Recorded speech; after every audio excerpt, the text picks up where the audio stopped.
Look at you, my little girl, back from saving the world. Oh, look at you. You look great, Mom. You didn't get any of my letters, did you? You're like curvy. You know, I tried to call, but it was impossible. No, wait, seriously. 9 months ago, you had no ass. Did you get it?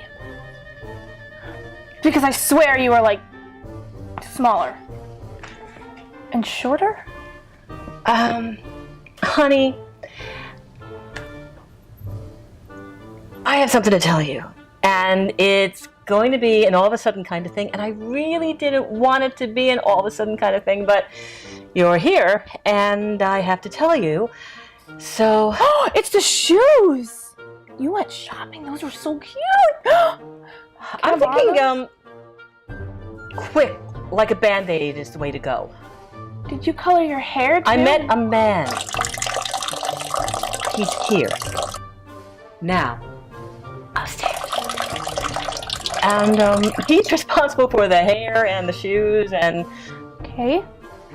A man. Mm-hmm. Upstairs. Mm-hmm. Who you love. Okay.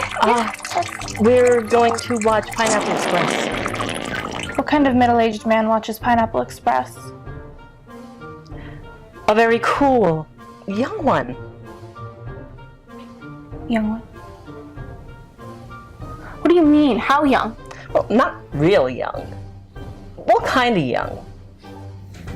Kind of your age. My age? Oh my God, Mom! Oh. What's his name? Hunter Smith. Hunter Smith? Oh my God, Hunter Smith I went to Madison with? Hunter Smith I went to prom with? Mom! Oh my God! Oh, my eyes! Right! So you've already met. Can completely skip that whole awkward getting to know you phase. Oh!